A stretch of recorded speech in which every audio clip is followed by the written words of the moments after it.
지금 저희가 하고 있는 게 이제 자주 제기되는 질문들과 답변에 대해서 이제 공부를 하고 있습니다. 자주 제기된다는 것들은 사실 다른 사람들이 우리에게 또는 그리스도인에게 꼬투리를 잡을 때 항상 찔러보는 그런 질문 중에 하나란 것입니다. 그것들에 대해서 저희가 좀 더 성경적인 지식을 가지고 더 뚜렷하게 밝게 보여줄 수 있다면 더 이상 말할 것이 없을 것 같습니다. 저번 시간에 저희가 이제 동성애자는 태어날 때부터 그런 것입니까? 아니면 성도착이 죄입니까? 라는 질문에 대해서 공부를 하고 있었습니다. 열왕기상 또는 열왕기하에서 게이들을 소도마이트라 해가지고 남색하는 자들이라고 우리가 불렀었고, 그리고 동성애자들에 붙여진 이런 성경의 이런 명칭은 소돔이란 도시에서 비롯되었다는 것을 우리가 알았습니다. 소돔과 고모라에 임한 하느님의 심판은, 이런 남색하는 자들이 많은 곳에 대한 하느님의 심판은 요한과 불을 비같이 내리셨다는 것을 우리가 배웠고요.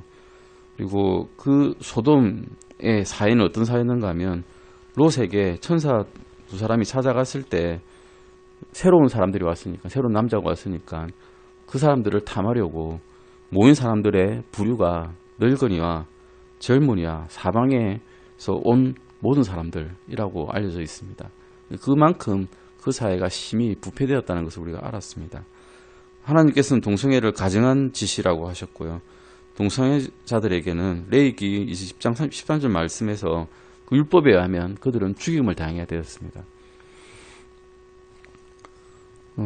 레위기에서도 또 동성애자가 용인될 때 한 민족에게 미칠 여파는 그 민족 자체가 더럽게 된다는 것을 우리가 배웠습니다. 이제 로마서 잠깐 보시겠습니다. 로마서 1장 26절에서 27절 그리고 32절을 읽어보겠습니다. 로마서 보시겠습니다. 로마서 1장 26절 27절입니다. 26절 27절입니다. 그냥 24절부터 읽어보겠습니다.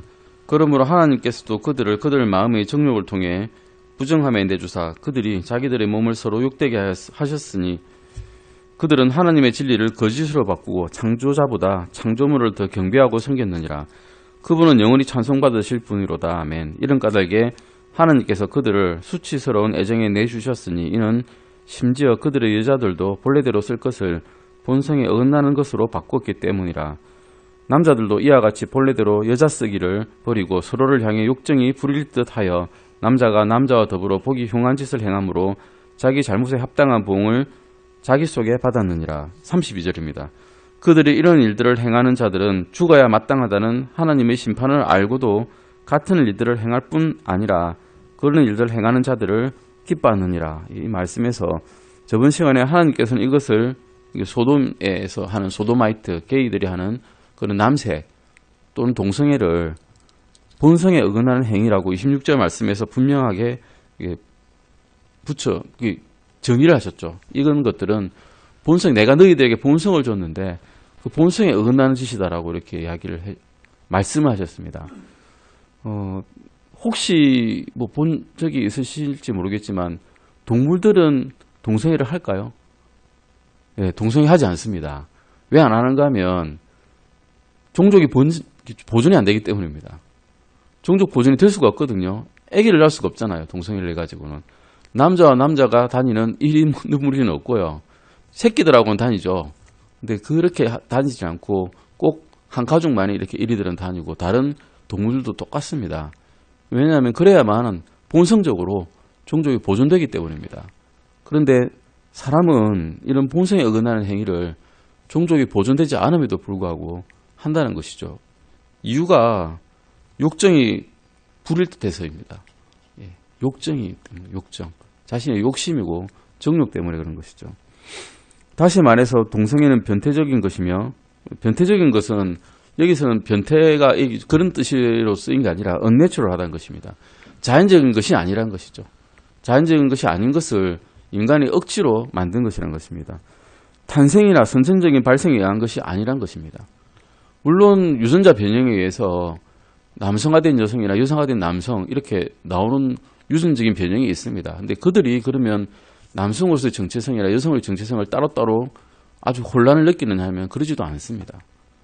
의학적으로 그렇게 되어 있지 않다는 것이죠. 하나님께서는 이러한 욕정을, 이러한 습성을 수치스러운 애정 또는 불타오르는 정욕이라고 부르고 계십니다.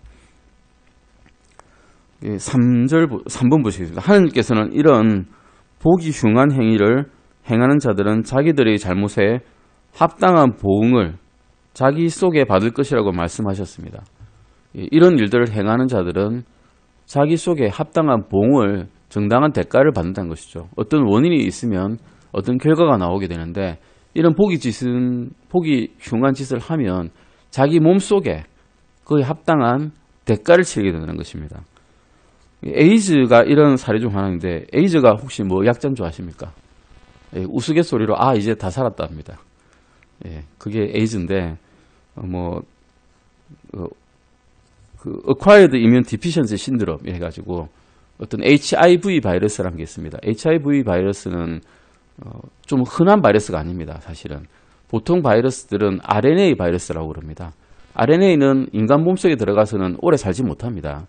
단지 거기서 유전 정보를 이게 재생성하지 못하기 때문입니다. 자기 속에서만 재생성하고 DNA가 끼어 들어가야만, 인간 유전사에 끼어 들어가야만 이게 인간 몸에서 계속 합성을 해내서 결국에는 인간 몸에서 자기가 계속 장기적으로 장기 집권하면 살 수 있는데, 대부분 바이러스는 RNA입니다. RNA는 일시적으로 생겼다가 일시적으로 없어지는 바이러스거든요. 유전자 물질이거든요. 그래서 없어지지 않는데, 이게 에이즈 바이러스는 희한하게 DNA로 바뀝니다. 원래는 RNA인데 자기 몸속에 DNA로 바꿔주는 그런 효소가 있습니다. 인간 몸속에만 들어가면 이게 DNA로 바뀌는 겁니다. 그게 떨어다니다가 유전자 정보가 인간 몸속에, 유전자 속에 착 하고 달라붙습니다. 그러면 이제는 자기가 힘쓸 필요 없이 인간이 그 바이러스를 만들어내는 겁니다. 계속 만들어냅니다.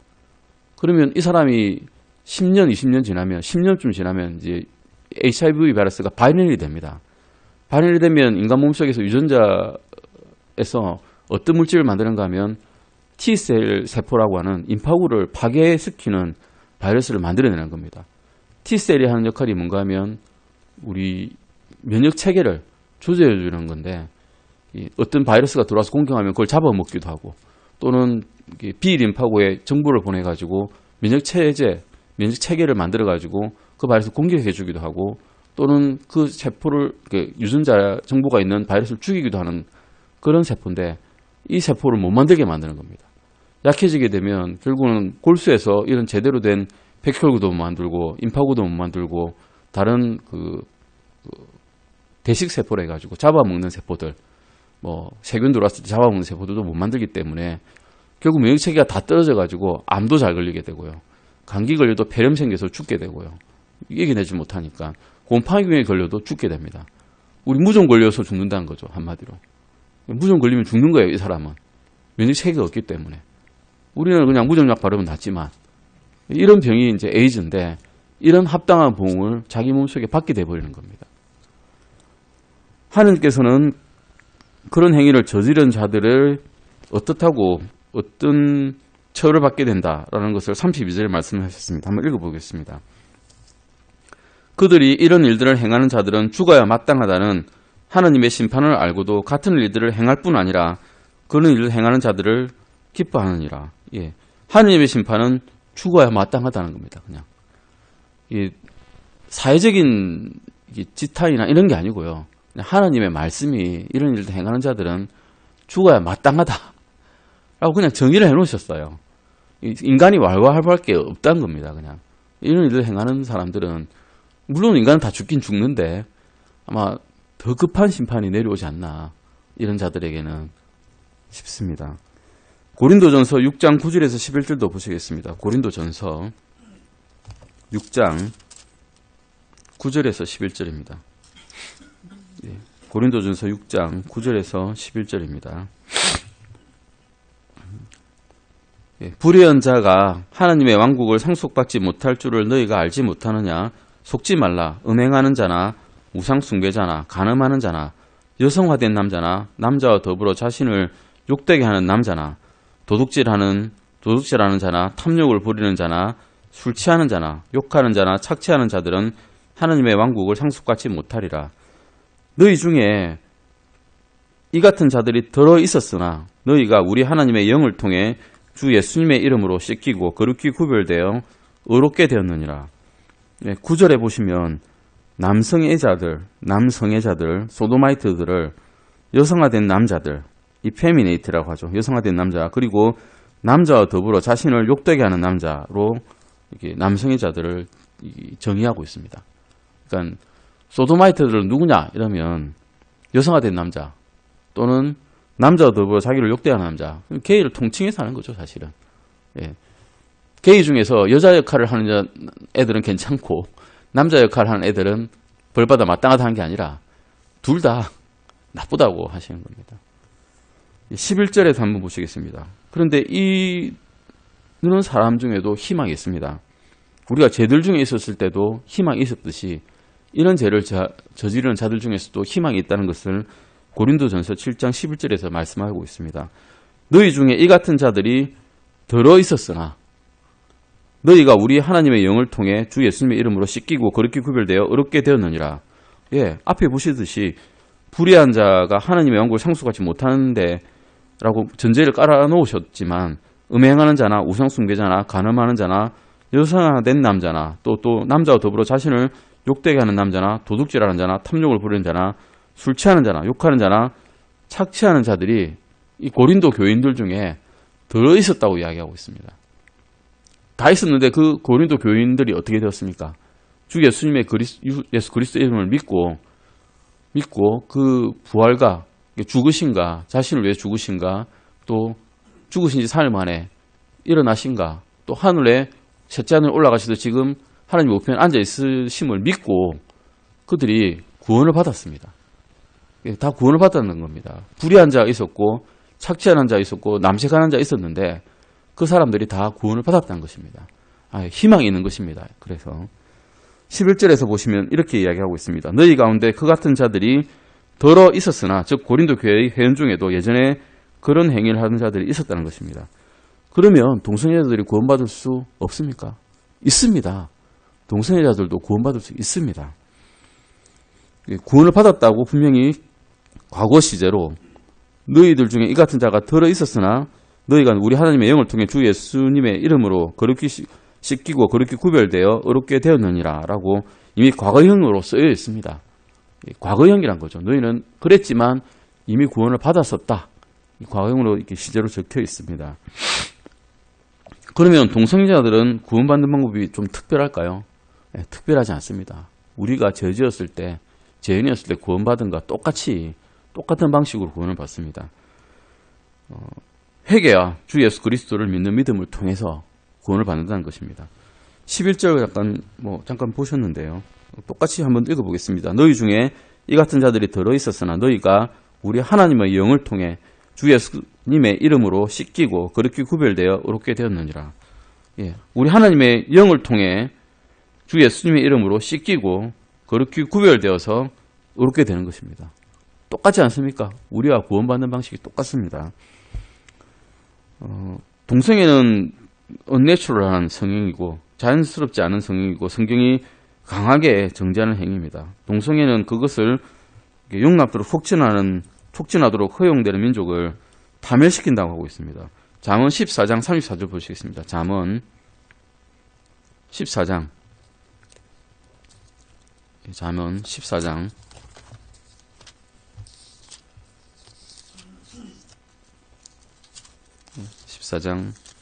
34절의 말씀입니다. 은은 한 민족을 높이거니와 죄는 어느 백성에게나 수치거리가 되느니라. 어느 백성에게 가더라도 우리나라 대한민국 한 민족이 오더라도 중국 민족에 가더라도 아메리카는 민족으로 섞여 있지 않지만 어쨌든 그런 나라에 가더라도 이런 죄는 한 민족을 높이는 것이 아니라 수치거리가 된다는 것입니다. 죄를 자랑으로 삼는 민족은 그에 합당한 보응을 받을 수밖에 없습니다. 그래서 그것을 행하는 자에게는 영원한 형벌을 가져다 줍니다. 하나님께서 싫어하는 가정한 행위를 하는 자에게는 또 영원한 형벌을 가져다 주는 거죠. 그 죄 속에서 빠져나오지 못하고 그대로 죽게 된다면 그의 혼은 영원히 살지만 지옥에서 영원히 살게 되는 것이죠. 하늘에서 예수님을 믿고 영원한 행복을 누리시겠습니까? 아니면 지옥에 빠져서 영원한 불지옥에서 고통을 받겠습니까? 택해야 된다는 것입니다. 다음 페이지입니다. 113페이지입니다. 가장 논란거리가 많았던 그런 제기되는 질문입니다. 이렇게 믿고 있는 분도 많거든요. 실제로. 하나님께서는 구원받을 사람을 예정하십니까? 라는 질문입니다. 이 예정론이죠. 예정론. 구원받을 사람은 이미 다 예정되어 있기 때문에 내가 지금 이렇게 잘못 살아도 나는 어차피 구원받을 거야. 나는 아무리 열심히 해도 이미 구원받지 않기로 예정되어 있기 때문에 아무리 열심히 살고 하나님을 따라도 구원받기 힘들 것 같아. 그래서 열심히 일을 해야 되겠어. 둘 다 그럴듯합니다. 사실은. 그럴듯하기 때문에 굉장히 이상한 이론이 이렇게 만들어져 있습니다. 구원이 예정의 문제라고 말하는 기독교 계통에서는 너무나 흔한 이론이 있습니다. 즉 당신이 구원받는 것은 하나님께서 당신이 구원을 받도록 예정하셨기 때문이라는 겁니다.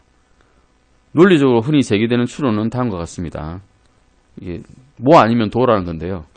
만일 어떤 사람들이 천국에 가기로 예정되었다면 나머지 사람들은 지옥에 가기로 예정된 것이다. 이런 가르침이 이제 어거스틴이라고 불리는 교황이죠.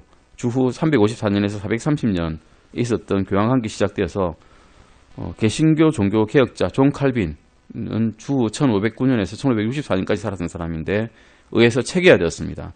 그래서 보통 칼빈주의라고 그러고 우리 장로교의 전통적인 가르침이죠. 이게. 이 이론은 구원의 문제에 있어서 우리에게는 아무런 선택권이 없고 모든 것은 세상이 창조되기 전부터 결정되었다라고 이게 단언하고 있는 이론입니다. 칼빈주의는 당신이 그리스도를 영접하는 일이 예정되어 있었다고 이제 가르칩니다. 그런데 성경은 그리스도를 영접하는 순간에 당신이 한 명의 그리스도인으로서 위대하게 예정된 운명을 갖게 되었다라고 말씀하고 있습니다. 성경에서는 사실은 어떤 구절에서도 너는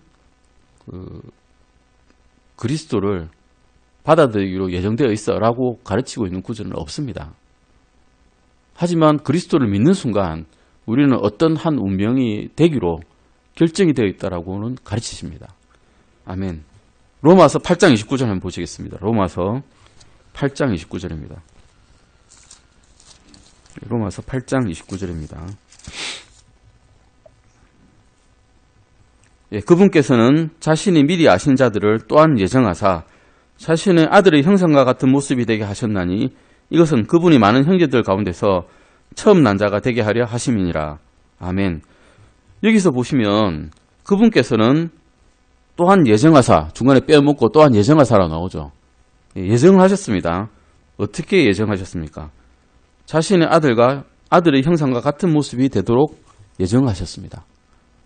물론 중간에 보시면 그분께서는 자신이 미리 아신 자들을 또한 예정하사라는 말이 나와서 헷갈리게 하는 부분도 있긴 합니다만은 성경에 하면 이건 구원받기 전까지는 그 누구도 예정된 것이 아닙니다. 구원받기 전까지는 이 뒤의 형태가 예정된 게 아니란 것이죠. 근데 구원받고 나면 그 다음에는 이렇게 예정되었습니다. 어떻게 예정되었습니까? 그분의 아들의 형상과 똑같이 되도록 예정되었습니다. 즉 우리가 구원을 받았다면 예정된 것입니다. 구원받기 전에는 예정된 게 하나도 없죠. 근데 구원을 받으면 예정이 되는데 어떻게 되는가 하면 그 끝이 우리 예수 그리스도처럼 되도록 예정된 길로 집어넣으셨다는 겁니다. 아멘. 이것이 구원받은 사람의 운명입니다. 완벽한 운명이죠. 지금 이 땅에서 잘 살든 못 살든 병이 들었든 아니면 뭐 좀 나쁜 예지만 어떤 실수로 악한 일을 했든 간에 구원을 받았다면 그 끝이 우리는 예수 그리스도와 똑같은 것입니다. 아멘.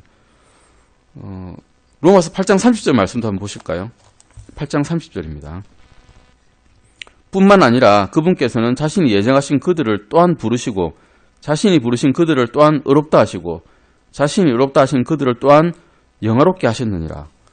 이 영어로 한번 볼까요? 영어로 보시면 Moreover whom he did predestinate, then he also called, and whom he called them he also justified, and whom he justified them he also glorified 해서 우리 영어로 보면 MR is가 현재형이면 ed 붙은 건 과거형이죠. 예, 다 과거형으로 이게 서술하신 겁니다. 구원을 받았으면 너는 이미 이렇게 되기로 결정이 되었고 이미 내가 그렇게 했어 라고 말씀하신 겁니다. 아멘. 이미 어렵다 해주셨고 또 영화롭게 해주셨다는 겁니다. 끝난 거죠. 끝난 일이란 겁니다. 정말 행복한 일입니다.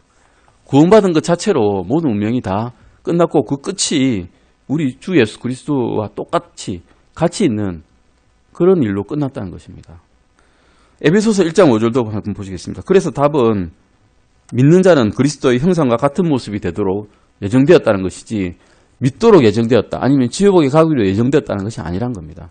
믿는다면 이런 일이 예정되어 있고 이미 그 일은 끝나 있다는 것이죠. 에베소서 1장 5절 보시겠습니다. 에베소서 1장 5절입니다. 자신을 크게 기뻐하시는 뜻에 따라 우리를 예정하사 예수 그리스도를 통해 자신의 아이로 입양하심으로써 믿는 자는 신자는 자녀로 입양되도록 또한 예정을 해주셨습니다. 다시 말해서 우리는 하나님의 아들들과 또 딸들이 되는 것입니다. 하나님의 자녀죠 한마디로. 자녀가 되는 것입니다. 입양시켜 주심으로써 양자로 입적된 것이죠. 에베소서 1장 11절 보시겠습니다. 에베소서 1장 11절입니다. 모든 것을 자신이 뜻하신 계획대로 이루시는 분의 목적에 따라 우리가 예정되어 또한 그분 안에서 상속 유업을 얻었으니 이에 하면 각 믿는 자의 예정된 운명은 또한 상속이라고 불려져 있습니다. 이미 주신 거죠. 또 이것도 우리가 좀 열심히 일하면 줄 거야 라고 하신 게 아니라 나중에 하는 거 봐서라고 하신 게 아니라 이미 구원받는 순간 다 주기로 약속이 되었고 또 그것을 우리는 다 갖고 있다는 것이죠. 뒤에 말은 조금 이해하기 어려우시겠지만 저도 조지 윈드솔이 누군지 모릅니다. 아마 영국의 왕이 되는 사람이겠죠. 상속자가 될 사람인데 태어나게 될지 안 태어나게 될지는 아무도 모르는데 만약 그 사람이 태어나게 되면 그 왕가의 혈통에 따라서 왕이 된다는 것이죠. 그리고 구원받게 될지 안 받게 될지는 아무도 모릅니다. 자신이 마음에서 주 예수 그리스도를 믿고 그분을 따른다면 구원받게 되겠죠. 하지만 그렇게 되기 전까지는 자신의 마음이 결정하게 되고는 예정된 게 없다는 것입니다. 이것이 이제 하나님께서 구원받을 사람을 예정하십니까? 대한 그런 성경적인 해답입니다. 그 다음은 이제 지옥입니다. 지옥은 우리 교회에서는 잘 다뤄지는 그래서 너무나 정통하게 잘 알고 있는 강찬재 목사님께서 너무나도 아주 구체적으로 이번에 다 설교해 주시는 것 때문에 우리는 잘 알고 있는데 요즘 세상에서는 지옥에 대한 교리를 잘 설교하지 않습니다. 사실은 지옥을 열심히 이야기하고 있으면 제 이단이야 이상한 거 이야기하네 라고 이야기하거든요. 근데 제가 어렸을 때만 해도 제가 크리스마스에 잠깐 선물 받으러 갔을 때도 목사님 지옥에 대해서 이야기하시더라고요. 그게 희한하죠. 근데 그때는 그게 당연한 거였습니다. 그런데 이제 그 구원파들하고 여러 가지 좀 이단들 때문에 세상이 한번 시끄러워지지 않았습니까? 그러고 난 다음에는 지옥이나 또는 그 심판에 대해서 이야기하는 교회는 좀 이상한 교회로 이어지고 있습니다. 근데 지옥은 실제적인 장소입니까?에 대해서 오늘 한번 이야기를 한번 해보시겠습니다. 지옥과 영원한 형별의 교리는 오늘날 잘 선포되지 않는 주제가 맞습니다. 대부분의 교양 있는 교회들, 지식층이고 부자들이 다니고 있는 이런 교회들에서는 그 교리를 거절합니다. 우리하고 맞지 않아 이렇게 이야기합니다. 누가복음 16장 19절에서 31절 우리 잘 알고 있는 성경 구절입니다. 누가복음 16장 부자와 나사로 이야기죠. 16장 19절에서 31절입니다. 16장 19절에서 31절입니다. 꽤 길죠. 16장 19절에서 31절까지 제가 한번 쭉 읽어보겠습니다. 어떤 부자가 있었는데 그는 자주색 옷과 고운 아마포 옷을 입고 날마다 호화롭게 지내더라. 또 나사로라 하는 어떤 거지가 있었는데 그는 헌데투성이로 부자의 대문에 누워 부자의 상에서 떨어지는 부스러기로 배를 채우려 하더라. 또한 개들이 와서 그의 형대를 핥더라. 그 거지가 죽어 천사들에 의해 아브라함의 품으로 옮겨지고 그 부자도 죽어 묻히게 되었더라. 그가 지옥에서 고통 중에 눈을 들어 멀리 아브라함과 그의 품에 있는 나사로를 보고 소리를 지르며 이르되 아버지 아브라함이여 내게 긍휼을 베푸사 나사로를 보내어 그가 그의 손가락 끝에 물을 찍어 내 혀를 서늘하게 하도록 하소서. 내가 이 불꽃 가운데서 고통을 받나이다 하거늘 아브라함이 이르되 아들아 너는 내 생전에 너희 좋은 것들을 받았고 그와 같이 나사로는 나쁜 것들을 받았음을 기억하라.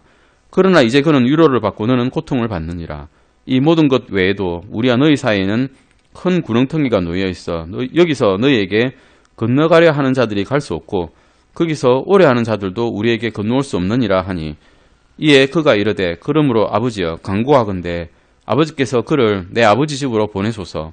내게 5 형제가 있사오니 그가 그들에게 증언하여 그들 또한 이 고통받는 장소로 오지 않게 하소서 하거늘 아브라함이 그에게 이르되 그들에게 모세와 대언자들이 있으니 그들이 저들의 말을 들을 것이니라 하매 그가 이르되 아니이다 아버지 아브라함이여 만일 어떤 사람이 죽은 자들로부터 그들에게 간다면 그들이 회개하리이다 하니 그가 그에게 이르되 그들이 모세와 대언자들의 말을 듣지 아니하면 비록 어떤 사람이 죽은 자들로부터 일어날지라도 그들이 설득되지 아니하리라 하였느니라 하시니라.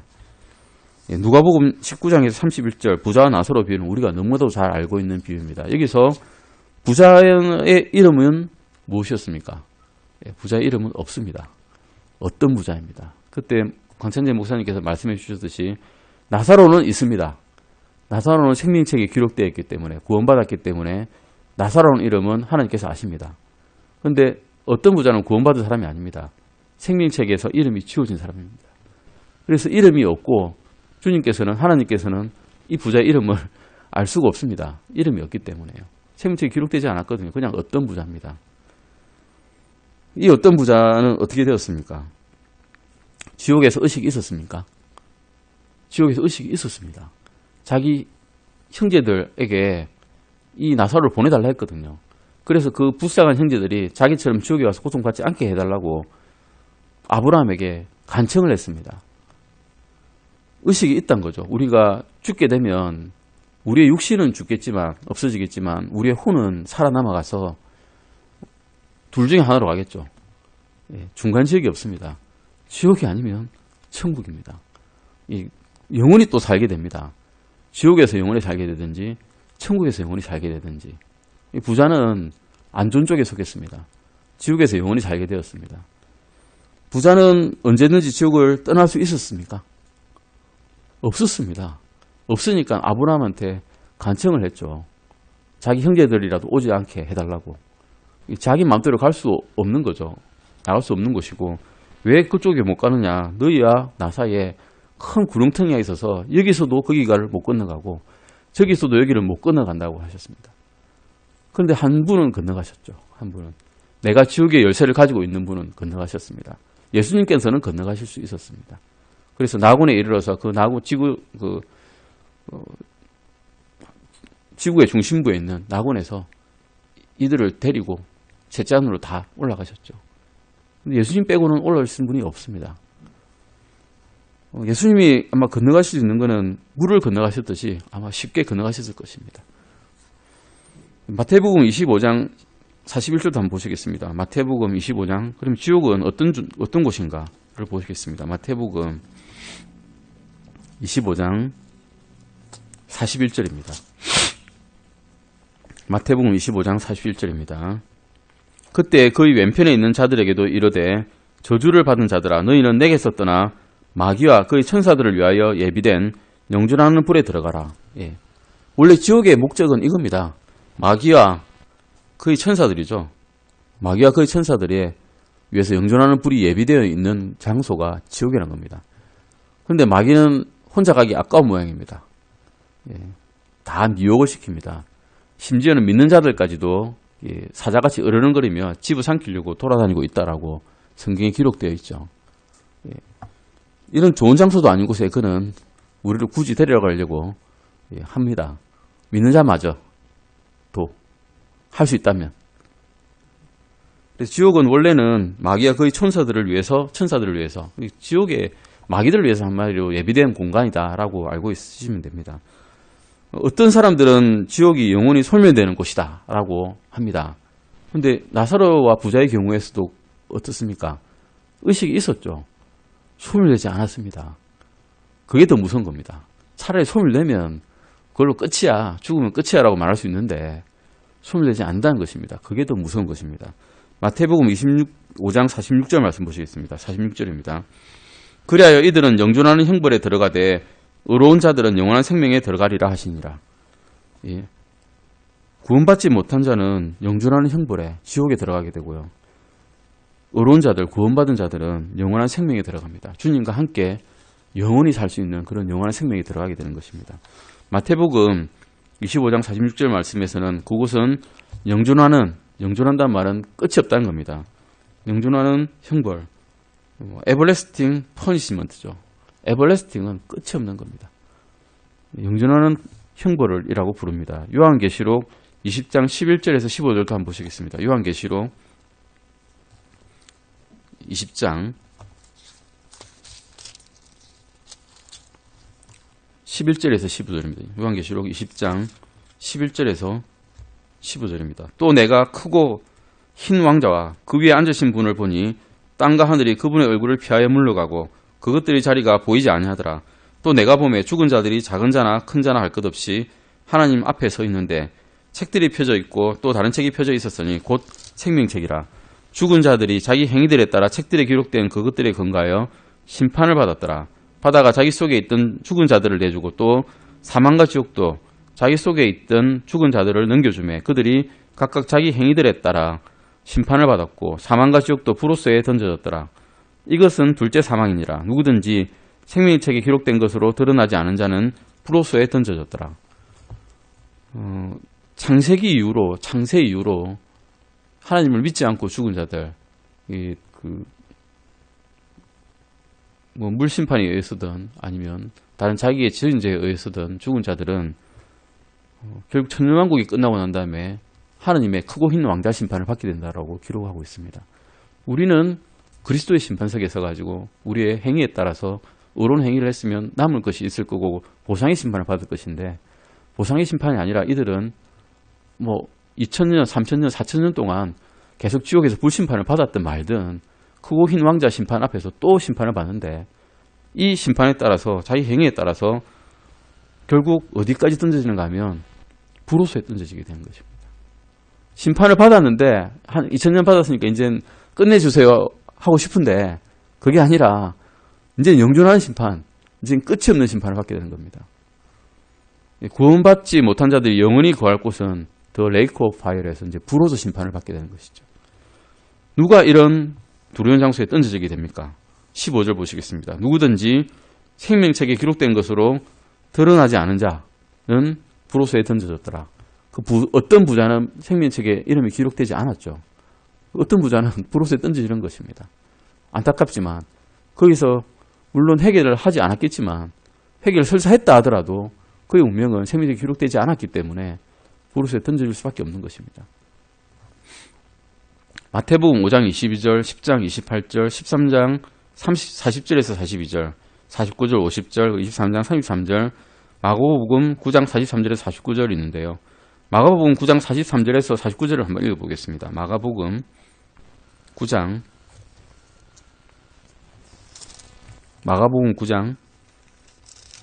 43절에서 49절입니다.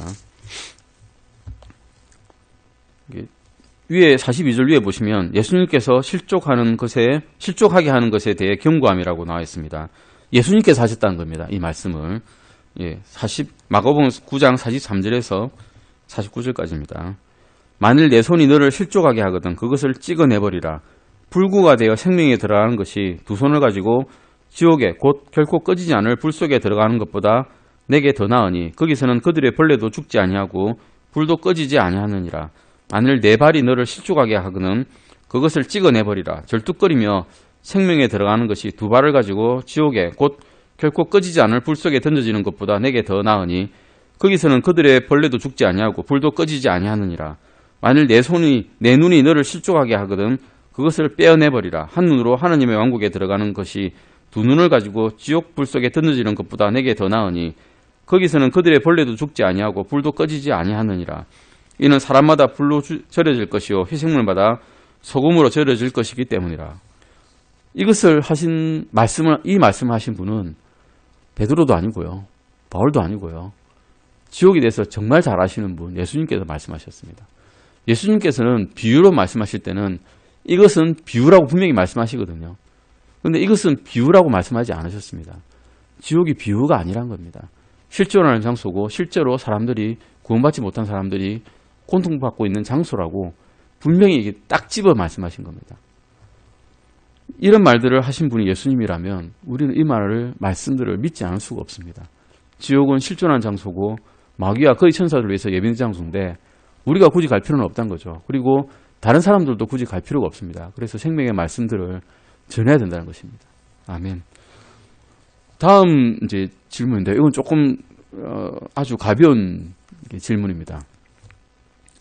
예수님은 어떤 모습이었을까요? 우리 영화 열심히 보죠. 패션 오브 크라이스트를 보거나 아니면 다른 구약 시대에 아주 천지창조 같은 영화를 보거나 아니면 그 말고도 다른 예수님이 나온 영화들을 보시면 어떤 모습일지 사람들이 이렇게 생각하고 있죠. 금발에 서양 사람들의 얼굴을 아주 잘생긴 얼굴을 가지고 알랑드론 같이 잘생긴 얼굴을 가지고 긴 치렁치렁한 옷을 입고 약간 회색 옷 같은 걸 입고 다니면서 구제해 주시는 분, 구제를 해주시는 분 이렇게 나옵니다.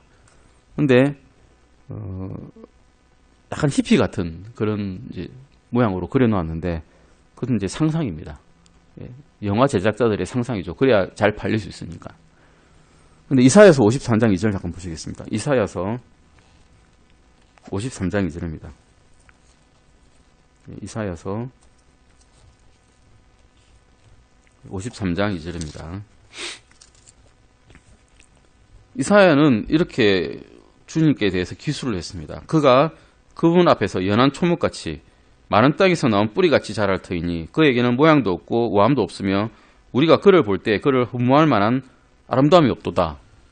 사막에서 자라는 나무를 보셨습니까? 그 뿌리는 거칠고 밖으로 드러나 있고 이 흉터가 많이 나 있습니다.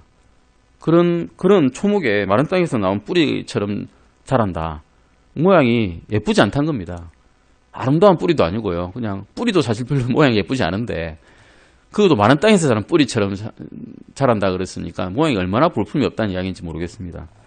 이 그리스도에 관한 이 대언은 예수님께서는 모양도 우함도 우리가 흠모할 만한 아름다움도 없다라고 분명히 말씀하고 계십니다. 그분은 미남자도 아니었고요. 그분께서는 신체적으로 관심을 끌만한 것도 아무것도 없었다라고 이렇게 성경에서는 말씀하고 있습니다.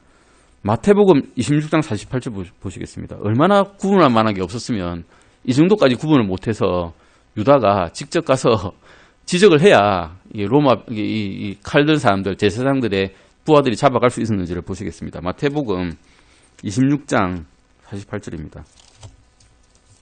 26장 48절 말씀입니다. 이제 그분을 배반한 자가 그들에게 표적을 주며 이르되 내가 입을 맞추는 사람이 바로 그 사람이니 그를 단단히 붙잡으라 하고는 유다가 제자들 많잖아요. 예수님 밑에 제자들 많은데 그 제자들하고도 구분이 안 되게 생겼다는 거예요. 예수님이 아주 뒤에서 빛이 나고 후광이 돋고 옷을 어리번쩍한 옷을 입고 왕처럼 금팔찌 은팔찌 차고 머리에 왕관이고 있으면 쟤예요 해도 분명히 잡아갈 수 있는데 유다가 직접 가서 뺨에 입을 맞춰야 이분이다라고 알 수 있을 정도로 평범하게 생기셨다는 겁니다. 그분은 다른 군중들에 비해서 특출한 것이 없었다는 겁니다. 요한복음 8장 59절도 보시겠습니다. 요한복음 8장 59절입니다. 8장 59절입니다.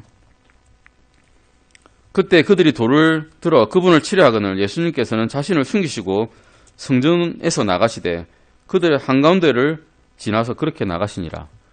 돌을 치려고 막 사람들이 화가 나가지고 딱 치려 했는데 한가운데에 딱 지나가는데 몰라봤던 겁니다.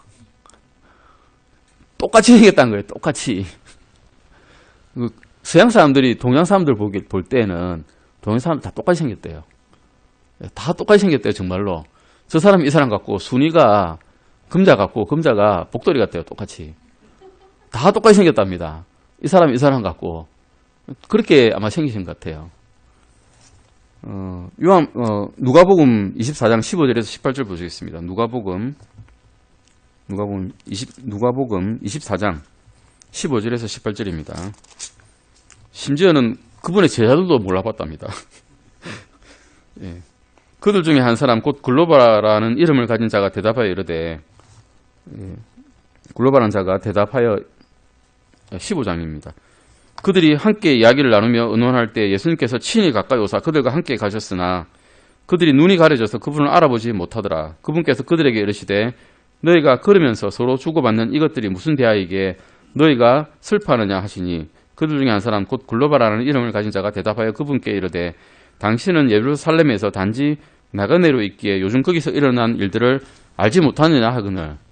예, 주님의 제자라는 사람들이, 따라다녔던 사람들이 이게 길을 걷다가 서로 이야기를 주고받습니다. 예수님께서 돌아가시는데 이제 우리는 어떻게 할까? 우리는 이제 무슨 일을 하고 살아갈까? 다시 돌아가서 업으로 살면서 뭐 그냥 고기나 잡으면서 평생을 소일하며 지낼까? 아니면 그래도 예수님 말을 전해야 될까? 곧 죽을 텐데. 이런 말을 근심에 겹쳐서 서로 주고받고 있다가 예수님께서 들어가서 도대체 너 무슨 말을 하느냐? 이러는데 보고도 아직도 모릅니까? 예루살렘에 일어난 일들을. 예수님 눈앞에 빤히 보고도 이럽니다. 물론 눈이 가려져서 그렇겠지만 그만큼 예수님께서는 흔한 유대인들의 사람들처럼 생기셨다는 겁니다. 아마 예수님의 팁은 보시면 고린도전서 11장 14절 말씀도 보시겠습니다. 고린도전서 11장 14절입니다. 고린도전서 11장 14절입니다. 만일 남자가 긴 머리를 가지면 그것이 그에게 수치가 되는 것을 본성 그 자체도 너에게 가르치지 아니하느냐. 바울 시대에 유대인들이 긴 머리를 가지면 남자에게는 수치라고 하고 있습니다. 그런데 예수님께서 긴 머리를 치렁치렁하고 다니시겠습니까? 절대 그렇지 않다는 겁니다. 아마 예수님은 그냥 평범한 일반적인 유대인, 올리브색 피부, 약간 거무잡잡한 피부죠. 중동인들의 피부죠. 그리고 짧고 검은 머리카락, 그리고 턱수염한 모습. 아마 이것이 더 일반적인 적합한 표현일 텐데 그렇게 하면 영화가 팔리겠습니까? 예쁘게 생기지도 않고 우아한 모습도 없고 아름답지도 않고 특별해 보이지도 않는 주인공을 쓰면 영화가 안 되니까. 그리고 환상을 불러줄 수 없으니까 제작단은 그렇게 만드는 겁니다. 우리 주 구원자이신 주님에 관한 성경적인 묘사가 없는 것은 뭐 똑같습니다. 모세의 묘가 없는 거, 모세의 무덤이 없는 거 똑같습니다. 모세의 무덤이 있었으면 어떻겠습니까? 유대인들은 거기 성지로 만들고 크게 어마어마한 건물을 만들고 성지순례 다녔을 겁니다. 분명히 우상을 만들지 말라는 하나님의 명령을 어기고 모세가 우상이 될 것처럼 예수님에 대한 이런 분명한 모습이 묘사가 있었다면 또한 우리도 예수님을 우상으로 섬기지 않았겠습니까?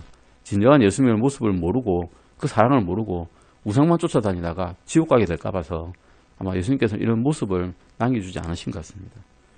로마서 1장 23절 보시겠습니다. 아마 이게 마지막 말씀일 것 같은데 로마서 1장 23절입니다. 썩지 아니하는 하나님의 영광을 썩을 사람이나 새나 네 발 달린 짐승이나 기어다니는 것들과 같은 형상으로 바꾸느니라. 사람이 하는 일들이 이렇습니다. 돌과 뭐 쇠와 또는 뭐 나무와 이런 것들을 형상으로 바꿔놓고 그에 대해 절하고 경배할까 봐서 예수님께서는 이런 묘사를 못하도록 영으로서 막으신 것 같습니다. 오늘 여기까지 보시고 다음 시간에는 그리스도인들이 크리스마스를 지켜야 할까라는 질문에 대한 성경적인 가르침을 보시겠습니다. 기도하시겠습니다. 하나님 아버지 감사드립니다. 저에게 보다 분명한 성경적인 진리를 가르쳐 주심에 감사드립니다. 저희가 더욱더 알기 원합니다. 더욱더 주님의 말씀에 가까이 가길 원합니다. 매일매일 주님의 말씀인 성경을 저희가 곁에 두고 또 그것을 눈앞에 떠나가지 않게 하여 주시옵소서. 이후에 있을 강천재 목사님의 설교에서도 주님의 영께서 임하셔서 저희에게 밝히 하나님의 말씀을 알려주시길 기도드립니다. 감사드리며 주 예수 그리스도 이름으로 기도드렸습니다. 아멘.